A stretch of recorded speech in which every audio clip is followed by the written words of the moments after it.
It's corruption, it's perversion masquerading under the guise of renewal.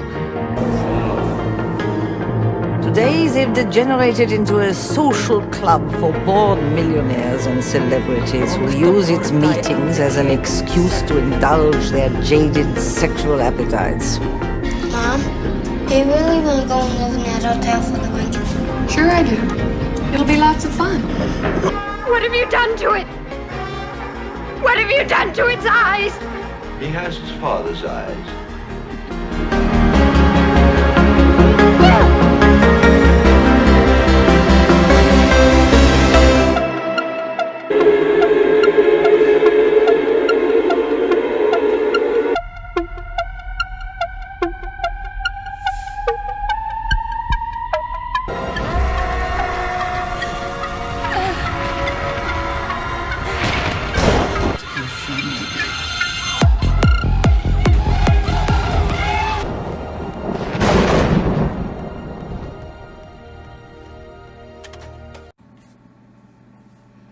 Welcome, Uncensored Cinefiles fans, to the Shining and Room 237 review. And we have some bombshell bits of information and things that we found in both of these.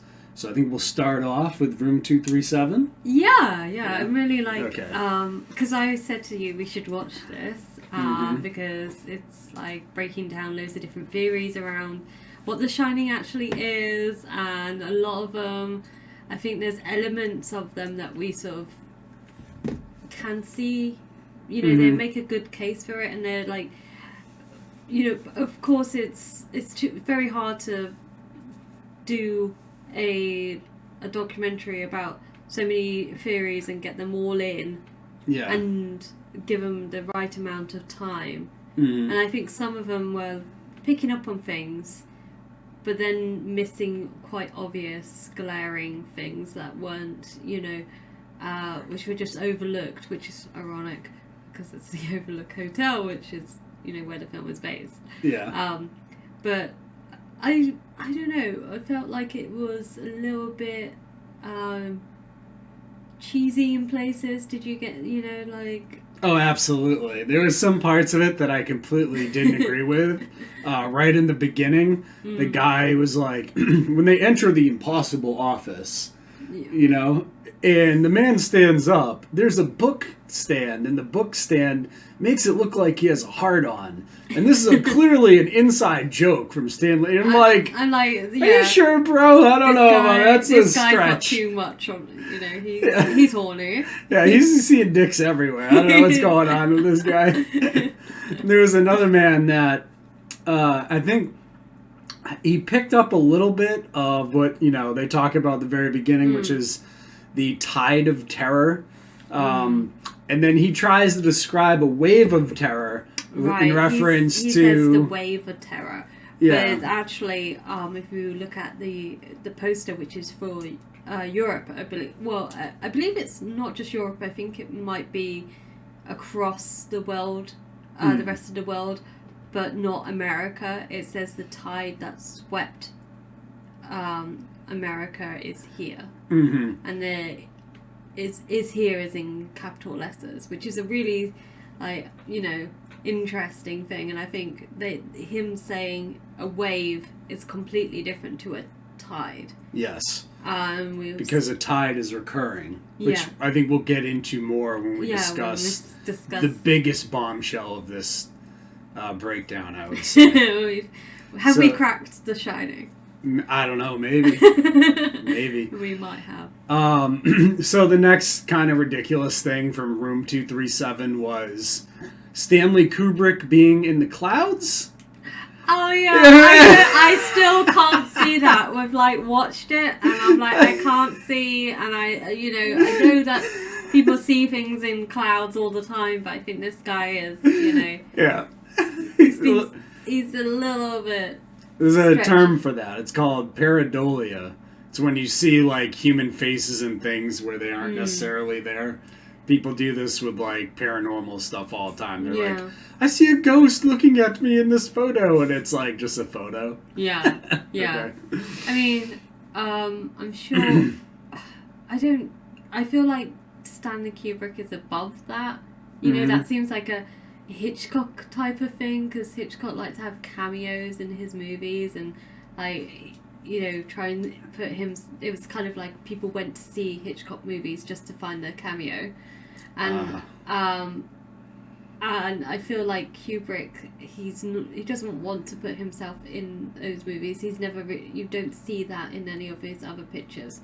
So I feel like, why would he deliberately do that for The Shining? It's really bizarre, and especially in that opening sequence, which is meant to be very powerful and convey a lot, you know, of historical sort of trying to get you into that mindset. I think him putting himself in the clouds would just be... And he did put himself in a movie, too. He put himself in Eyes Wide Shut, remember? In the bar. Oh, yes, he did. Right? He did put himself in that. But it's not like an obvious thing. No. But, it's not so, like I mean, if he was going to put himself in a movie, he would just put himself in the movie. Yeah, he could have easily put himself, like, at, you know... One of the back tables. Or exactly. So in the famous end photograph or something, you know, like... There's so many different ways he could have put himself in the movie. So to put himself in the clouds is absolutely ridiculous. It's silly. The next thing that I noticed in room 237, and it actually does have some relevance, is they noticed a person walking through the lobby at the beginning of The Shining with a number 13 jersey on. Yes.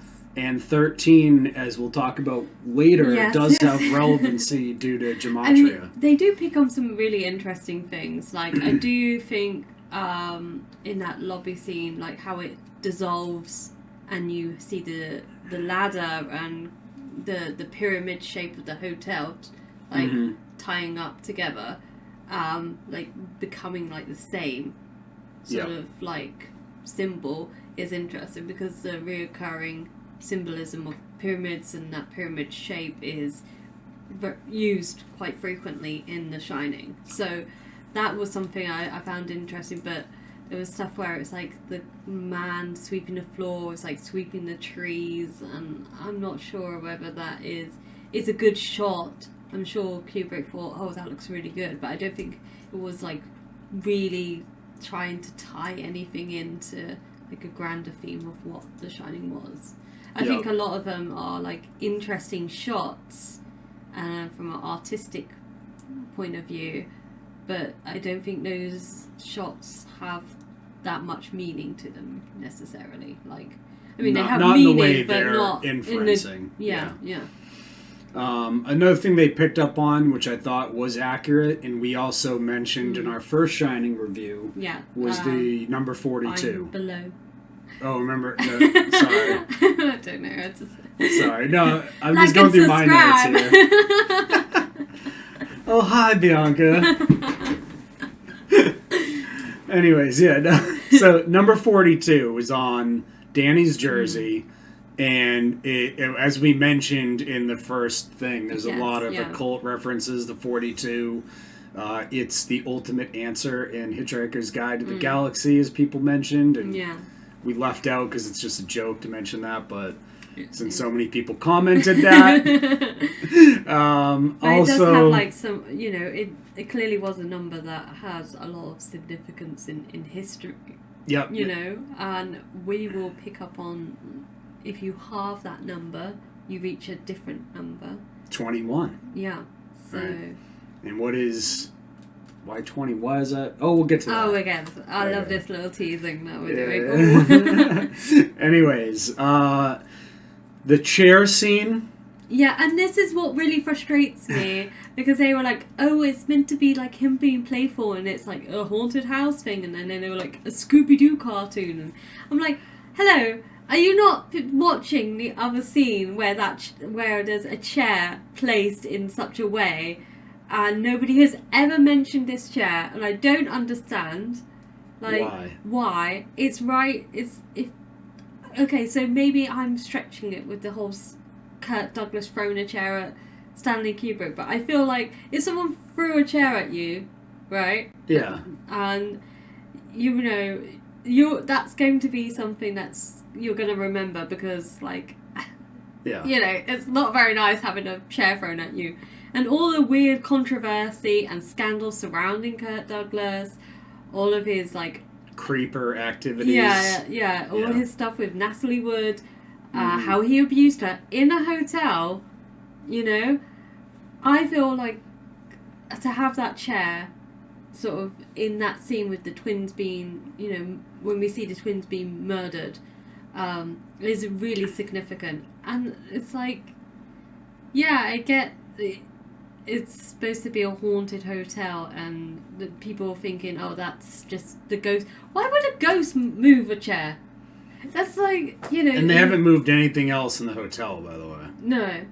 So I don't he's get trying to draw your attention to the chair. Yeah, but and to chairs. Yeah. And then in the famous scene with the twins being axed, you have the upside down chair. And no one has drawn any attention. Like, why is there and it's not an the same upside chair. down chair? It's not the same chair as the one behind Jack. No. I'm not saying it is meant to be the same chair. I'm just saying that people, you know, that the chair being moved is sort of like, you know, with the whole choking poster that I brought up, which I don't think anyone else has, is meant to be Kubrick bringing your attention to.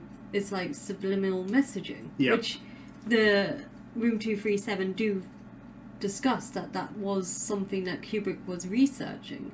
Yes. And I think that's what he's doing there with the chair, is like, remember what happened, remember, you know, that one scene.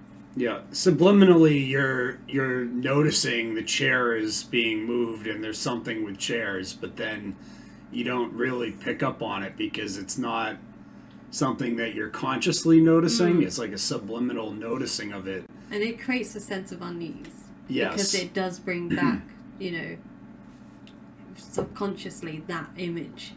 And I think it is really interesting that Kubrick was researching all that sort of stuff. Yeah, you know? definitely. And there is some, you know, people have picked up on all the weird sexual. I know we were saying like the whole hard on in the office, but being a bit of a stretch, you know, with the guy standing up. But again, there's quite obvious ones, more obvious ones, which is the carpet in room 237 leading up to the bathroom. Yeah. You know, that purple and green carpet. But with the like obvious what looks like erect penis in it, just so people know what we're talking about. So like there are subliminal sexual innuendos in the movie. I just don't think that like impossible office bookshelf thing is one of them. No. And then so the chair scene was a bit frustrating because I feel like them just dismissing it as ghosts and then trying to make it, you know, Kubrick was making fun of, you know, those cheesy ghost films and stuff.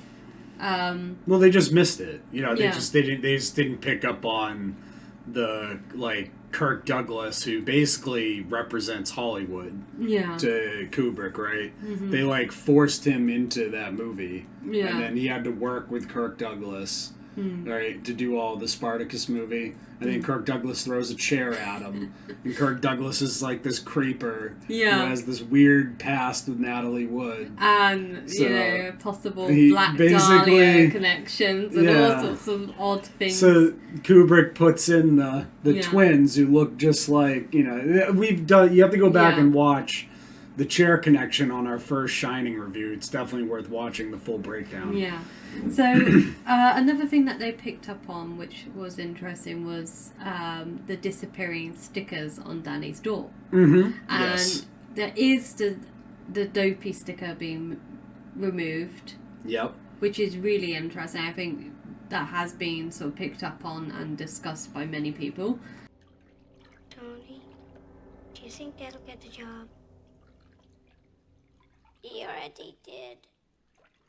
He's gonna phone Wendy up in a few minutes to tell her. And I do think that is interesting because obviously dopey and sleeping and being awake and Danny being awoken or almost like switched on, activated, whatever you want to, whatever terminology you want to use. Yeah. But one thing that we noticed, and ever since doing the Northman review, you're seeing them everywhere. I'm seeing them everywhere, is ravens. Yeah. And there is a raven sticker, or a black bird, and a white bird, which is interesting, on Danny's door. Yeah, so they had the raven and the dove on Danny's door. And the raven is above the dove sticker. So I was just like, oh, that's really interesting to me, because it's like now, you start seeing little things like that. It's just like, I've never noticed that before. All the focus has been on the dopey sticker. So I just think it's very interesting, those stickers on his door. So yeah. So I was like very excited when I saw that, because I was like, oh, stop it. Yeah. Oh my gosh, I spoiled this. So basically, in short, what we found about ravens is the symbology goes worldwide. Basically, from the time of what could have been an ancient global flood, which a lot of ancient civilizations also record, interestingly. After the flood, a lot of them identified this one bird, the raven, which just happens to be on every continent in the world. Yeah. Okay? There's ravens. It's one of the only birds that exists everywhere. Yeah, and they play a very big role in lots of mythology. So Native American mythology, Hinduism, lots of Eastern European mythology, Norse mythology. You just look it all up. And the raven or the crow is always seen as being like a negative entity, so it's like a trickster, or it's supposed to represent evil, being like a sort of old wives' tale superstition sort of thing.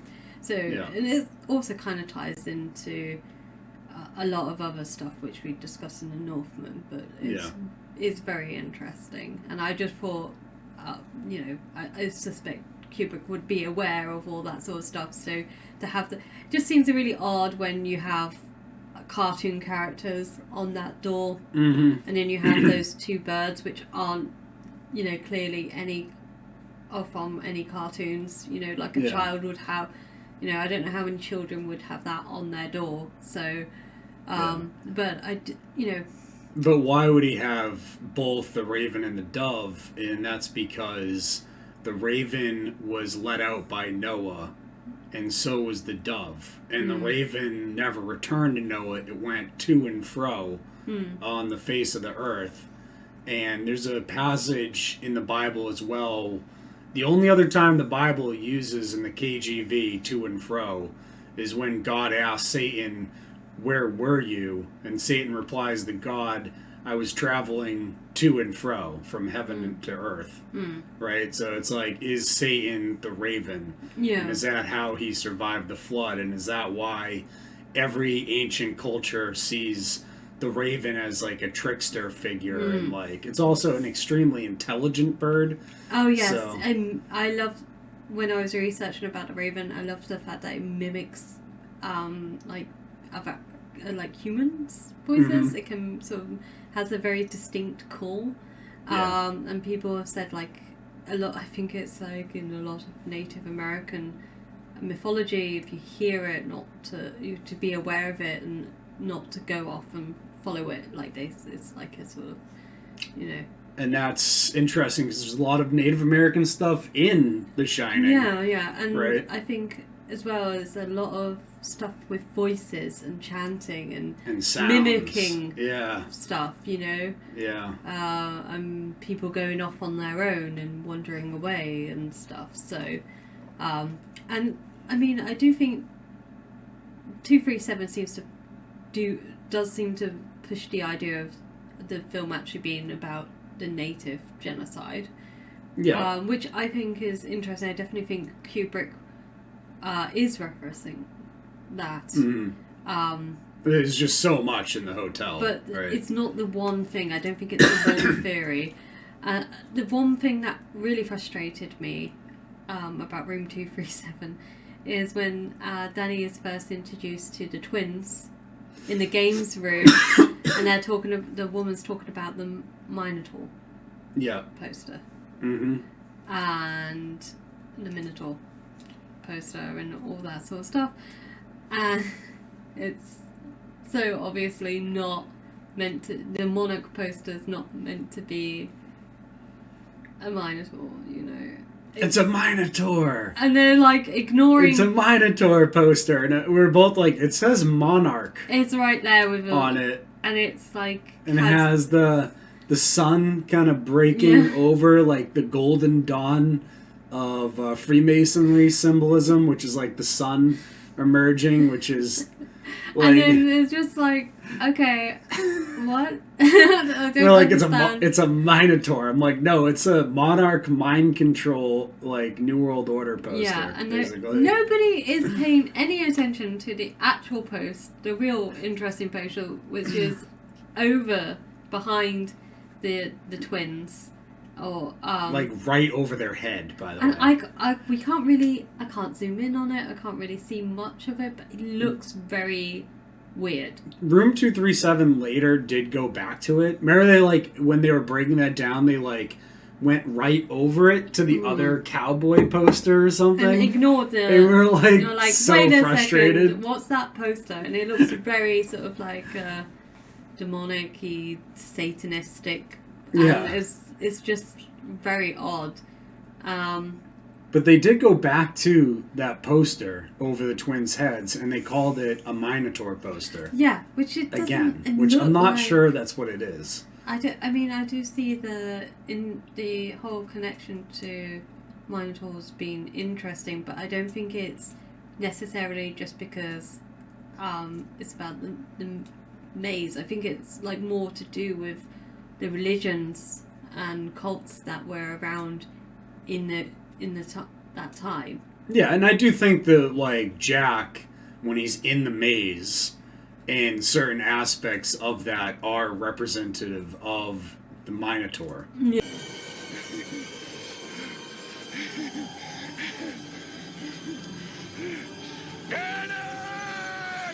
Yeah. But I don't think that poster over the twins' heads represent that. I believe that painting or poster represents something to do with like human sacrifice or it looks I'm not really sure. odd if you see like how it looks. I don't know. It's just a very, very strange thing. It's like with a circle, like, you know, around something, and I can't quite work out what the image is in the middle of it, but it looks, you know, very unusual, very strange. Yeah. So what else did you pick up on Room 237?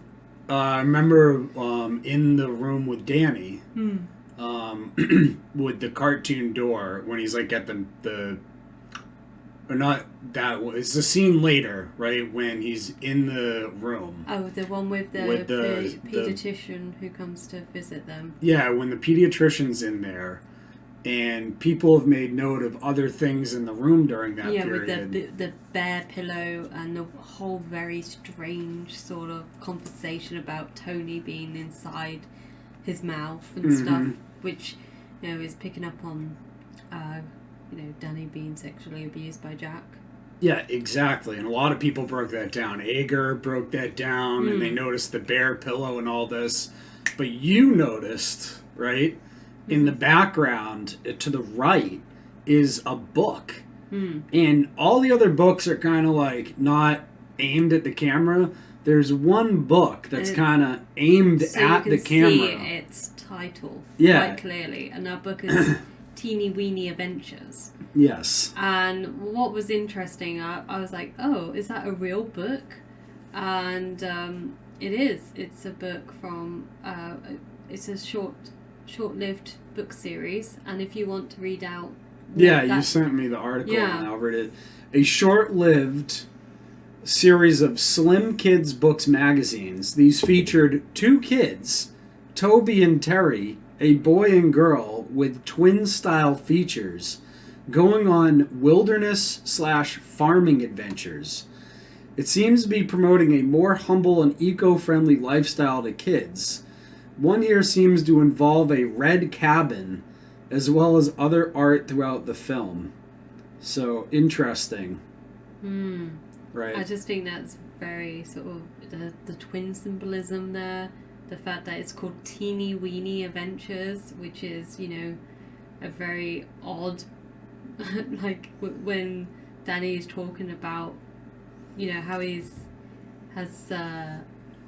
his twin been inside his mouth, and the weird stuff that sort of like is surrounding Danny, you know. So yeah, that was a very interesting observation and wasn't really picked up on in any of the reviews I've seen online so far. Yeah. So that's a new one for people out there to check out.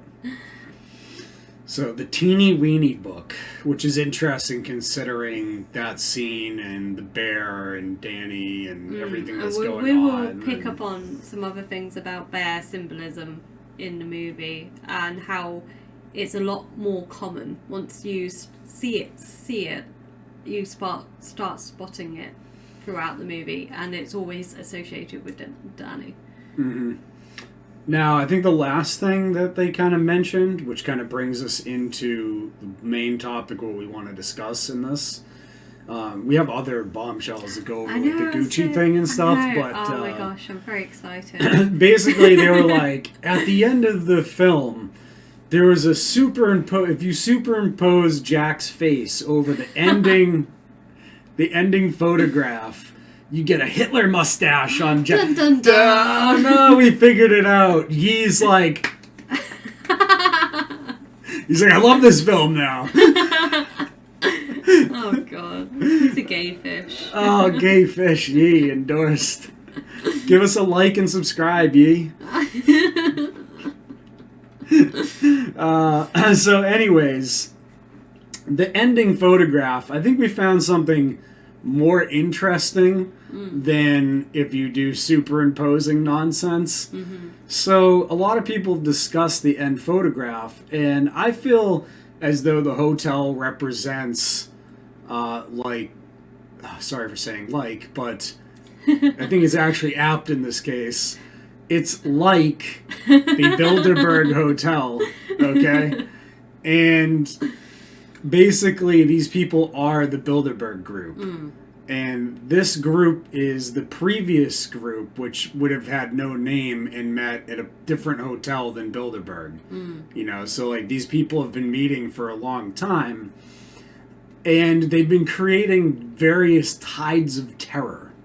So when they were in Europe, they were creating tides of terror in America when they were creating America and turning America into this industrial, massive nation that it became. And Room 237 picked up on the first tide, not wave, but tide of terror, which was the genocide of the Native Americans, right? But what tide of terror came after that, pray tell? And what does it have to do with the final photograph of The Shining? Oh, well. Now, Bianca, darling, what did you figure out here? So, our attention in that photograph shouldn't necessarily be on Jack. No, yes, what should it be on? In the picture. Yeah. And you could say he's been, even Kubrick said, oh, Jack is a reincarnation. And I don't think Jack is necessarily like a Jack the individual, the person that we see in the film. That's not the reincarnation he's speaking about. I feel like Jack as the embodiment of the everyday man doing awful things, and maybe I can define it a little bit better. Yes. Jack to me represents the middle management of the elite. Right, with the typewriter, which is interesting because they do bring that up in 237 with the German typewriter, and typewriters, middle management, the people who were writing up everything and send these this X amount of number to this death camp, X amount of number to that death camp, you know, all that sort of stuff. The bureaucrats. Or, yeah, in the modern day age, think of the Epsteins who were keeping records on people and doing all these things and being the middle management for these people. And some of these people have to sacrifice their families to... Jack is a caretaker. He's always been the caretaker. Yeah. And that is... I'm sorry to differ with you, sir. But you are the caretaker. You've always been the caretaker. I should know, sir. I've always been here. It's what is discussed in the famous bathroom scene between him and Grady. They are the same. They are the same people.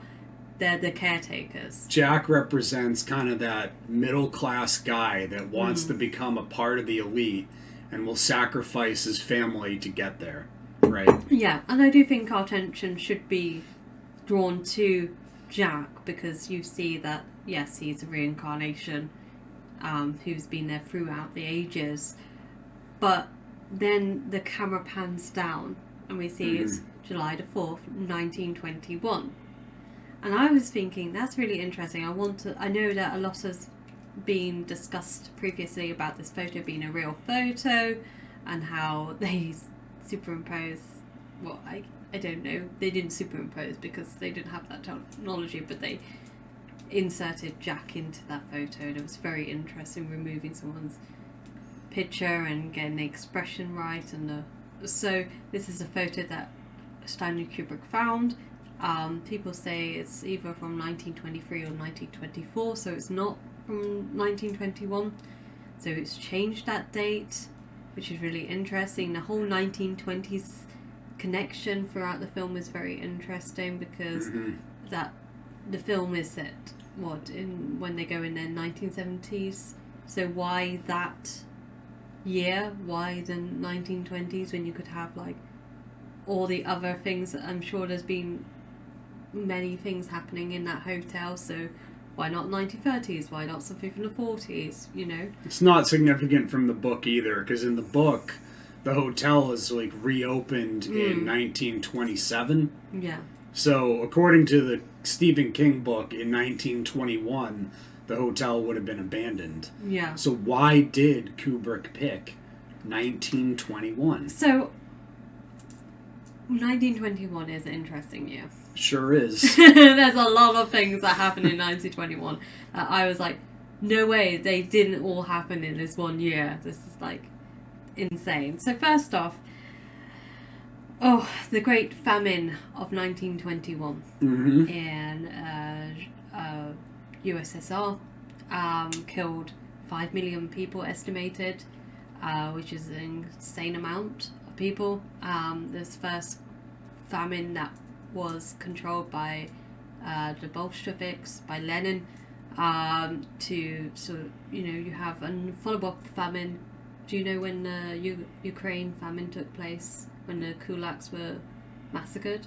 I'm not sure. I think it was 1931 to 1933. Okay. Which pretty much wiped out the entire class of people, the kulaks, in Ukraine. So I think that's really interesting that you have that. Okay, so that's interesting. That's pretty that's much... probably not the wave of terror, or sorry, the tide of terror that began. What is founded that year? So talking about communists, because obviously that's, you know, in July the 1st, okay, very close to July the 4th, the Chinese Communist Party is founded. In 1921, in 1921. Do you know what else happened in 1921, which is interesting? What's that?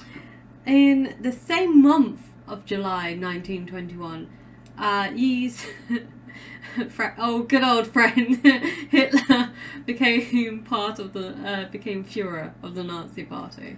Oh wow! So in the same year, same month of 1921. In the same month of 1921, the banksters created their Chinese Communist Party.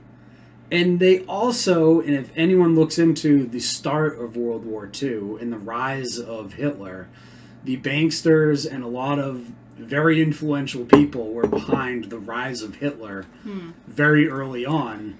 And he became Führer in 1921. Well, he didn't become like Führer of Germany, but became Führer of the Nazi Party. Führer of the Nazi Party in 1921. So the tide of terror that starts from then.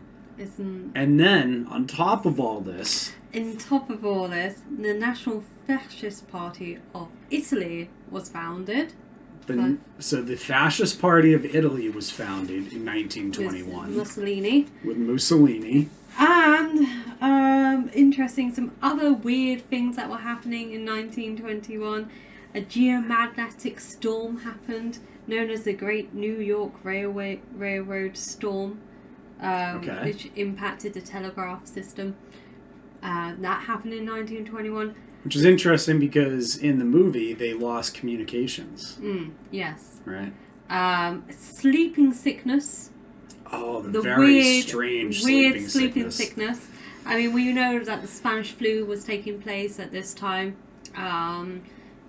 Interestingly, started in 1920. I don't know. It's like a weird connection. You had a weird one that was very similar 100 years later. I don't understand. No. Just ignore that part. It's almost like it's on a schedule. Sleeping sickness, which you have people in like comas, had people sort of later recovering and then developing Parkinson's. There was no known cause of this. They have no idea how it happened. It went through the 1920s to the 1930s and then sort of like disappeared very in the same sort of way of it beginning, very mysteriously. 100 million people estimated contracted this disease.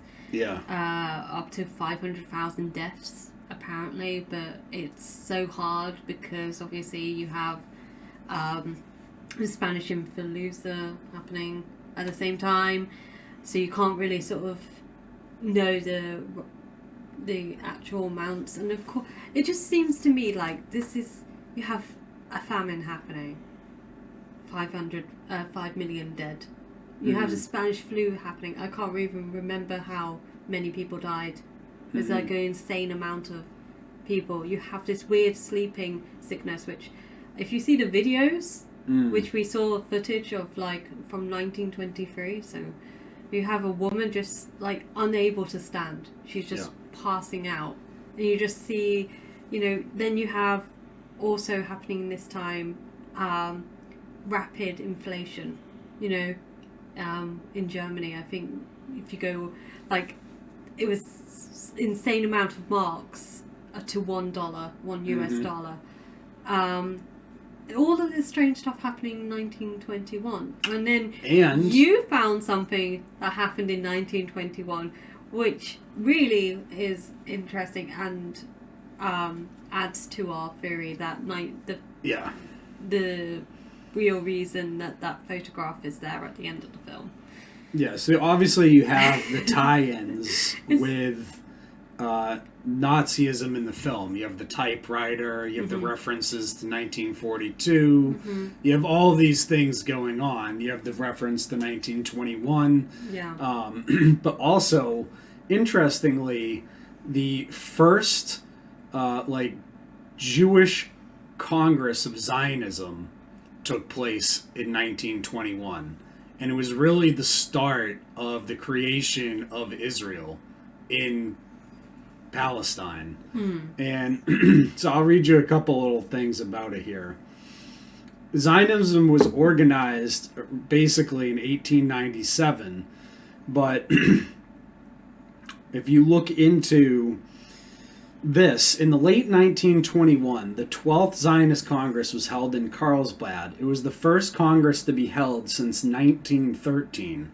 So 13, 1921 in gematria breaks down to the number 13.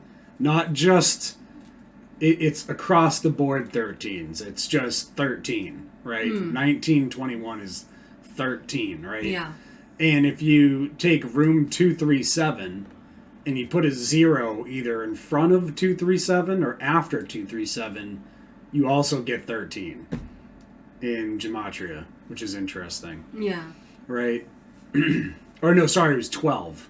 Right? It was 12 for 237, which matches the elevators. Anyways, it was the first Congress held since 1913 because of World War I. 450 delegates attended, representing 780,000 fee-paying Zionist members worldwide.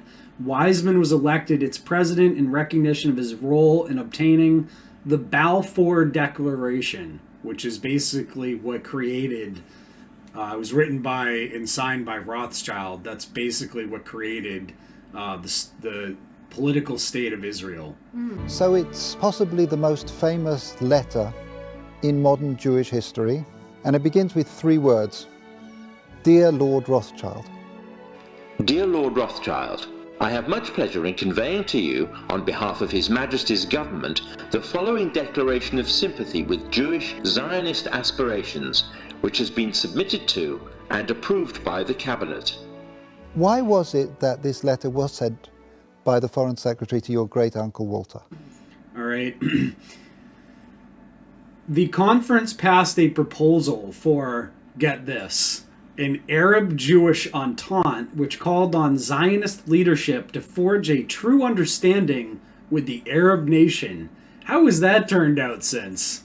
Not well. How many wars have there been since 1921 over this? Yeah. We're in wars constantly over this. And if you look down, so when you were talking earlier, that giant famine that took place in Russia that was caused by the Bolsheviks, which are the political Zionists. They are the same thing as the Bolsheviks. The communist Bolsheviks are the political Zionists. That famine they intentionally caused drove a ton of immigration from Soviet Russia of Jewish people to Palestine. So this was really the start of Jewish people migrating to Palestine. And because of that,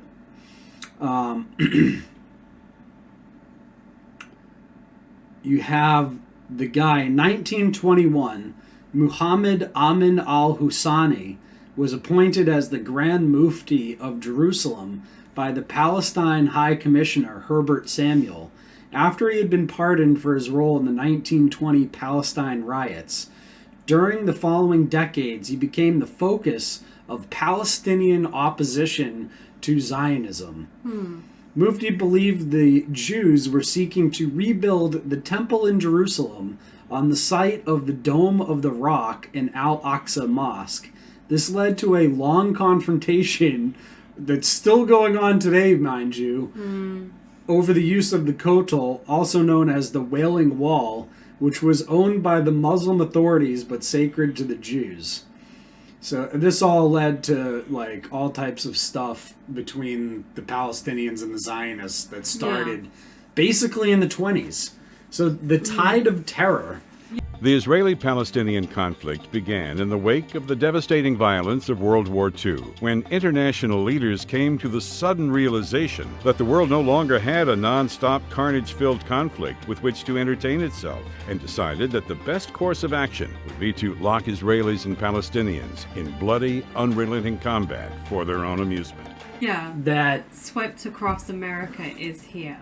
So the tide of terror that the bankers caused in America, the genocide of the Native Americans, was over by 1921, right? And the most of the deaths and the murders on the North American continent, all the wars, the colonial wars, by 1913, the bankers had taken over control of North America.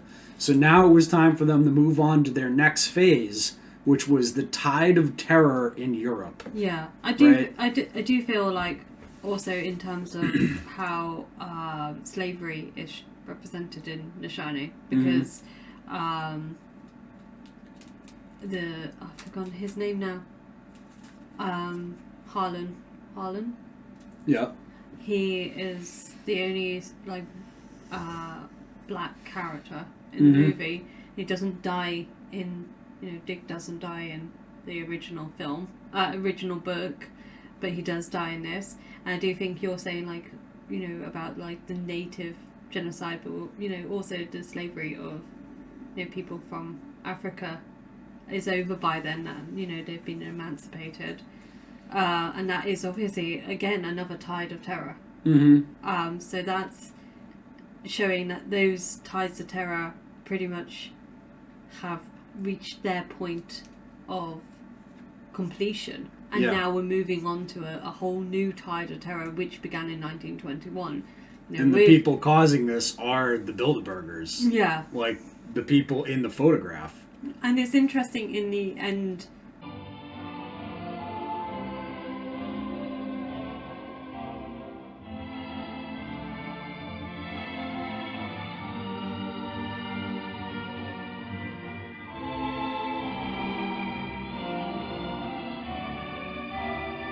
Of The Shining, you have that photo, the 1921 July 4th ball, surrounded by some really interesting photos. I said to you of what looks like, meetings taking place behind doors. And it's all very powerful men featured in in those photos. Or you have a photo of them, I believe, on the back of a train, which is again quite interesting.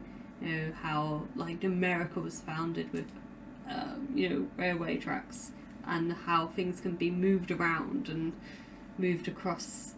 And that's how they monopolized the country. The Bilderberg type people, the and Rockefellers. It's the same with what took place in the Soviet Union. They really pushed to have train lines built, and they had, interestingly, they had cinema, like portable cinemas that would travel across the country. Because Lenin, I can't remember the exact wording, but very much was, all for promoting cinema to the masses. How did Lenin get into Russia? There's a famous story about this. Oh, with a train full of gold. A train full of gold. Yeah, and I think the gold thing we've said about the gold room, but I think which is really interesting is the changing of the beetle colour. And the Volkswagen. The Volkswagen Beetle. I guess Volkswagen Beetle is... which is a tie-in to Hitler designed that vehicle. Yeah. Right? That's his vehicle. Yeah. I always love seeing these like people drive around with the Volkswagen Beetles with Democrat bumper stickers on their car. It's so funny to me. Yeah. The people who are like, I'm not going to buy a Tesla, or I'm going to buy it was like a I'm not buying a Tesla because Elon Musk is a Nazi. Then they go out and buy a Volkswagen Bug. You were like, okay. They put their Hillary for President 2024 sticker on there. Anyway, we're trying not to be so. I want to go back to the car colour. Okay, car colours. It's yellow, and I feel like how we see the footage of it going up and down the landscape, moving around. There's like gold being moved about, like gold being exchanged and gold going up to the hotel. Makes sense. I can see that, because we've talked about the reference to gold, and that would be almost an homage to Oz, the Wizard of Oz, with the Gold Road, which represents gold in the financial system. Yeah, and I think it's interesting that I do like the little thing where you see the red Volkswagen being crushed. Like, Stephen King's hopes and dreams like, crushed with it. I can just picture Stephen King watching that for the first time, and he sees the red bug and just has to pause the movie and go have a cry. If he had Twitter that time, back in the 80s. They would have been a screenshot and a bunch of angry, he'd have Band-Aids on his thumbs the next day. So 1921 is a really significant year, and I think I don't know if many people have actually spoken about why that's why that year in that photograph.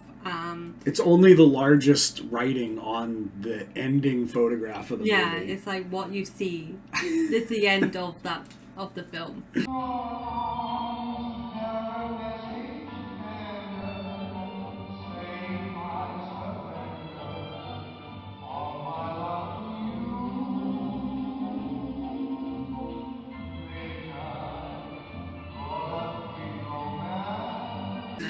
Yeah. So we basically decoded the end of the movie. Well, we haven't decoded. And what the whole movie's showing you, which is the tide of terror these banksters from this hotel are creating around the world. Anyways, is there anything you want to add to the 1921 theory? I guess we're calling that now.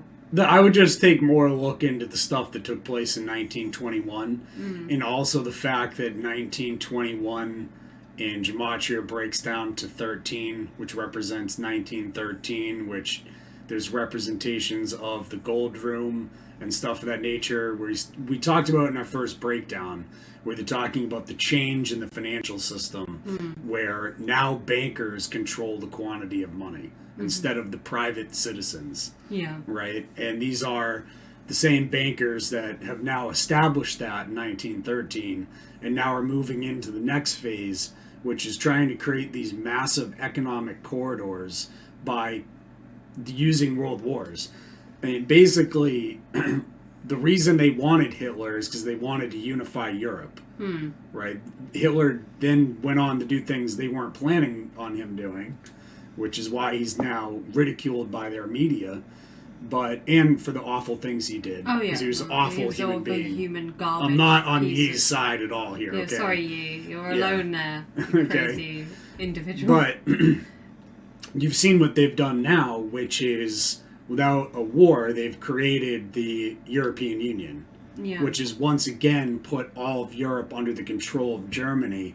And now they're trying to tie Germany to Russia and China with this giant Eurasian superstate. Which has always been at war with Eurasia. Yes, which is, 1984 type stuff. Yeah. So, not relevant to the movie, though. Not relevant. Well, I mean, it's bigger picture narratives. Well, I think it's interesting. I feel like Kubrick would be aware of all of this history, And we'd love to interview Vivian Kubrick, and we'll probably I'll try to reach out to her and set up an interview for Uncensored Cinefiles for this. I was really fascinated with her stuff. Like, we spoke about her documentary behind the scenes and the whole James Mason from Lolita turning up, and that's obviously very interesting. We will probably at one point break down Lolita, because I found some very interesting stuff between the actress Sue Loyne, I believe, and the producer of that movie, and the very disturbing and very sad sort of rise and fall, and I think that's very interesting. Again, like I said, that film came out after Spartacus. I know that Kubrick had looked into doing adaptation of that movie, of that book, but I think it's really interesting that it was immediately followed Spartacus. So, but yes, Vivian Kubrick's a very interesting character, a very interesting personality. I think she, unfortunately, we had to try and watch a InfoWars interview, which was awful because she wasn't allowed to actually talk about anything without Meathead just jumping over her and doing his Alex Jones nonsense. Frogs are gay and all of his, cartoonish pantomime, over the top nonsense. Well, I mean, I think the biggest problem with the Vivian Kubrick Jones interview is there was no questions about Kubrick. No. None. And you have Vivian Kubrick on, you're not going to ask her. He was asking her about the thing we can't talk about on YouTube and other topical things going on in politics, and nothing to do with any of her father's movies. And I think she was bringing up some really interesting stuff where she was trying to bring in what her father had been doing, and how he had been censored in lots of ways, and had, fought a lot to have creative control over things. And I'm talking about creativity and the lack of creativity. I just want to, I showed you some pictures of it, but the Gucci Kubrick inspired campaign.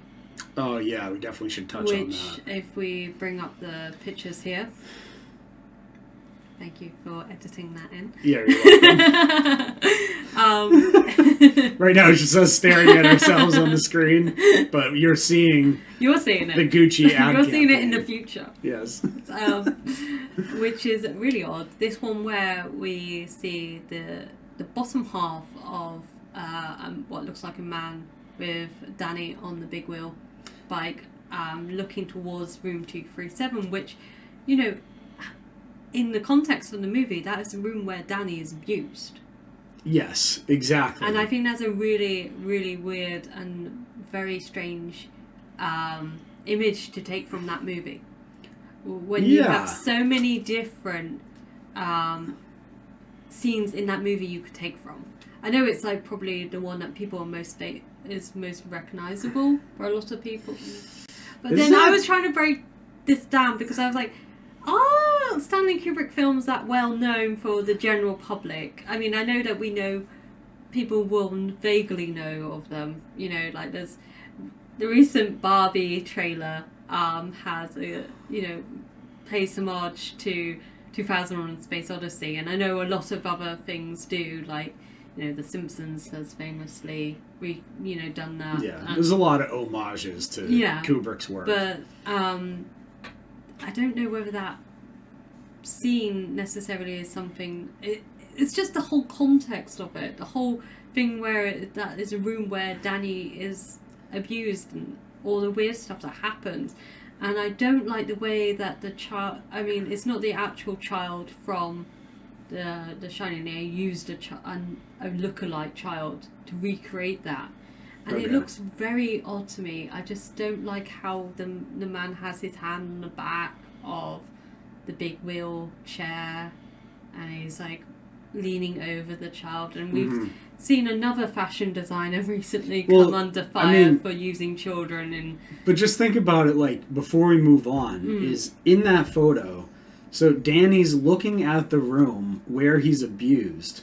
They strategically put the guy in, what they're selling is a business suit, okay? They're trying to sell a business suit and business suit attire. So they put the man in the suit they're trying to sell to the left of Danny in a very suggestive way, as if he's leading Danny somewhere with him, and Danny's looking at him as if he's the abuser, right? Yeah. How does that sell clothes? It doesn't. It doesn't. It doesn't. They're not selling clothes. You can't even see the whole clothing. Suit. Whereas you see other... You could have put the dude at the typewriter. Yeah. You could have seen him sitting at the typewriter. You could have put him just look at the walking up the stairs. If you look at the other photos from that campaign, you see people in full-on length shot. There's one with the twins. There's one from 2001: Space Odyssey. There's one from Barry Lyndon, which nobody is going to know because nobody knows Barry Lyndon. I've never even seen Barry Lyndon. Okay, only film experts have seen Barry Lyndon. There's ones from Eyes Wide Shut, again, which is or I just feel like if Kubrick was alive today, and he saw Gucci doing that, he would be absolutely horrified. He would never have signed off on it. I know it's Warner Brothers. I know it's the Stanley Kubrick estate. I mean, I don't know who has involvement in that anymore. I know that Leon Vitali, who was long-term assistant to Kubrick, has died this year. I'm sure he would have never signed off on this either. I still really recommend people checking out the documentary Film Worker, which we'll have to watch at some point. But I think it's so disturbing when you think of all the stuff that's been brought up with The Shining. Even if you don't believe in any of our other theories, the 1921 stuff, blah blah blah. The stuff that happens to Danny in the book and also in the movie, it's clearly that the child has been abused. Yeah, this is a common reading analysis by Robert Ager, ourselves, Jay Dyer. There's a lot of people that have broken down The Shining. Even if you go into popular Screen Rant or any other, I don't know, those type of websites, people have written articles about how Danny being that's abused. depicted in the film, right? So for Gucci, which was founded what year? In 1921 it was founded, and the ties to fascism in that as well. I think Guido Gucci was a supporter of the Italian fascist party, so there you go. He sounds like a lovely man. I'm joking, that's sarcasm. And a lot of people did say that Kubrick had struggles with the Holocaust, and trying to make a movie about that was a real struggle for him. And he was born Jewish, but he said he didn't practice it. He wasn't a practicing Jew, but he did struggle with the whole Holocaust thing. I think I think we all have struggled with it. The aftermath of World War II and all the stuff that happened is still being felt by a lot of people. Yeah, I mean, they're still fighting in Palestine and Israel because of it. So I just think the whole Gucci thing is really, really disturbing. And when we consider what's else has been happening in the fashion design world recently, scandals involving another. I don't know if I can even say it because I don't know what the censorship is on YouTube. No, I think you can say Balenciaga. Okay, Balenciaga. So is there something there? Are there... You noticed that the guy the photographer who did... Oh, no, he was the leading fashion designer. Okay, the leading fashion designer who did the Gucci campaign with the weird photo.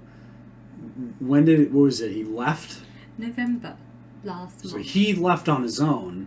Yeah, they just said that he... In November of this year. The 23rd of November. Which was right after the Balenciaga stuff broke in the news. Just go over and check his Instagram. Interestingly, his most recent post is about Alice in Wonderland. Make of that as you will. And he has some other very, very creepy Instagram stuff I won't get into. Yeah, I'm not going to get into it on the stream because we don't want to get a... you can cut that bit yeah. out. But no, we won't cut it out. But just know that the man is a very creepy Instagram poster, and he made very creepy Gucci ad campaign, which featured a scene that's very suggestive of Danny being abused. As well, the twin scene is also very weird because those girls are also murdered by their father. And we don't know whether they had been abused prior to that, So I just think it's really odd. And also, even if there's nothing weird about it, and there's no, they're not trying to indicate anything or blah, blah, blah. Just why do that? It's lazy. Tasteless. It's lazy. Yeah. It's not very creative. And I would love to talk to Vivian Kubrick about it. Because I would like to see what she would think of it. What she thinks about it and what Stanley Kubrick would have thought of it. Because I know he'd probably be spinning around in his grave right now at the thought that a fashion designing company that was founded by a fascist was using his movie to sell a movie where he... I don't know what they're selling, but it doesn't look like they're selling clothes. That's because I don't see any clothes in the photo, so I'm not sure what they're... Was they selling socks, I guess, maybe? It's just overpriced, utter garbage. It's total garbage. Looks awful. And I'm sorry, but have you seen the stuff with, Harry Styles? No, I don't know anything about any of this. I don't understand the attraction about him, and sorry, One Direction fans who watch our videos. This is turning quickly into the Pat Pod here. Oh god, okay, let's wrap this up. No one's gonna know what that is. It's our inside joke. Anyways, how are those notes doing? Oh. You got anything interesting in there for me? Just bears. Just bears? Oh, okay, yeah, the bears. There was the Winnie the Pooh bear. Yes. Dun dun dun. It was secret insider foresighting of Xi Jinping. Yeah, so... No, there was a Winnie the Pooh bear in the room with Danny. Yes, this is the scene after... before Wendy goes down to find the typewriter with all work and no play makes Jack a dull boy. Again, a very interesting saying because the use of the word boy is very weird, and I'm not sure what to make of that. I feel like we still have to dig into that and break that down. When we watched the movie again, I'm pretty convinced that the all work makes Jack a dull boy or whatever thing. I think what you're looking at is an encryption. I'm almost convinced that those pages, because of how they're spaced differently, yes, and you have frequency changes, and there's letters that are capitalized. It looks like a frequency encryption.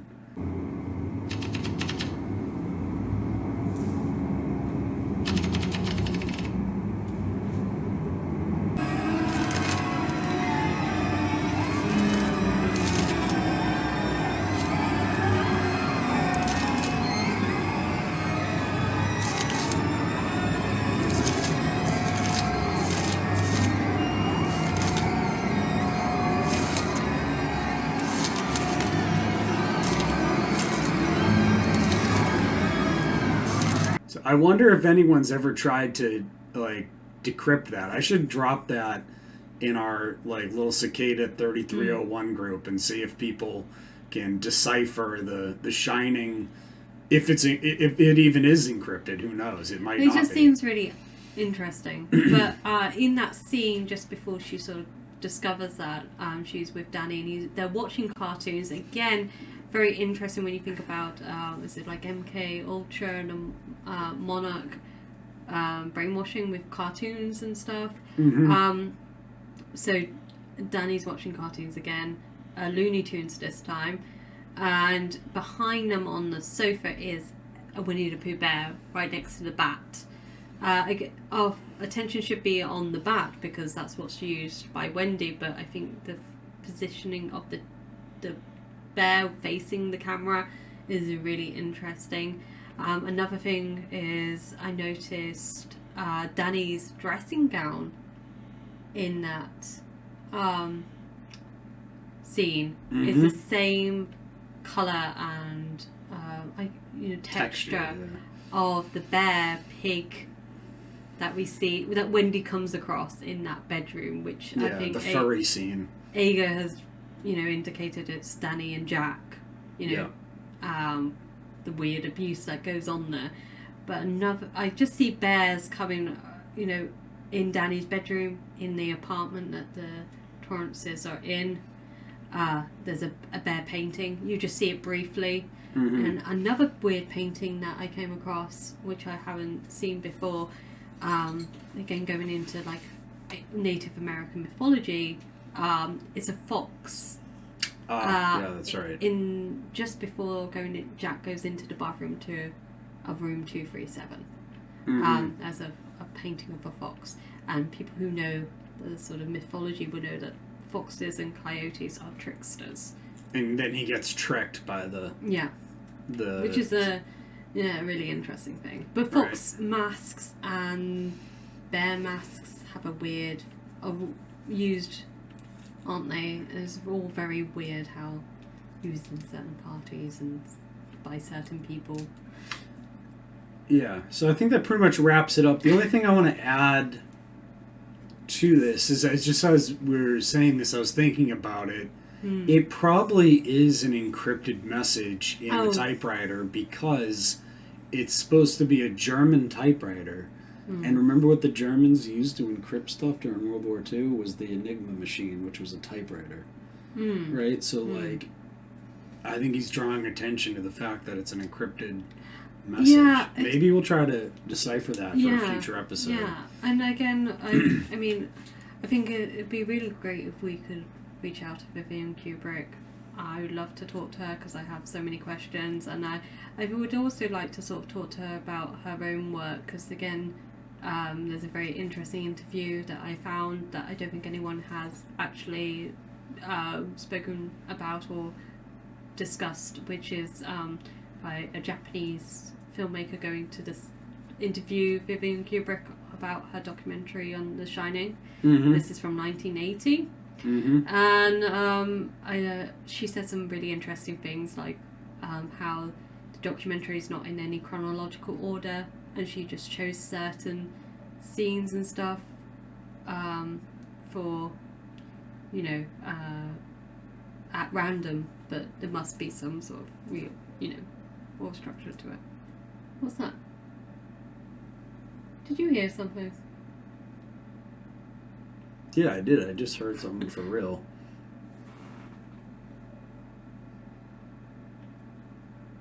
Is that a child's toy? Yeah, one of the kids' toys is going on. Fuck me. Sorry. Are you in this? That's creepy. Alright, well, that's the end of the stream. I'm gonna go investigate. I'm not dressed as Daphne, which is a bit of a shame because then I could do the Scooby-Doo thing. But maybe we'll talk one day about our weird experiences in some hotels that we stayed in recently. Yeah. Anyways, thank you all for watching, and remember to like and subscribe to Uncensored Cinefiles, and join us on our Patreon. We need some Patreon people. We've been putting out extra content for people on the Patreon. Need y'all to join so y'all can see it. That's Patreon Uncensored Cinefiles. Go check that out to support our work here. And we've also started a Odyssey channel. So if you go over to Odyssey, you can find us on Odyssey at Uncensored Cinefiles over there. And that's a way for us to back up all of our YouTube content onto Odyssey in case we get censored off of YouTube at some point in the future. So you can find all of our work now being uploaded to Odyssey. And please join us on the Patreon. Thank you very much out there, everyone. And stay tuned for the next awesome Uncensored Cinefiles movie review.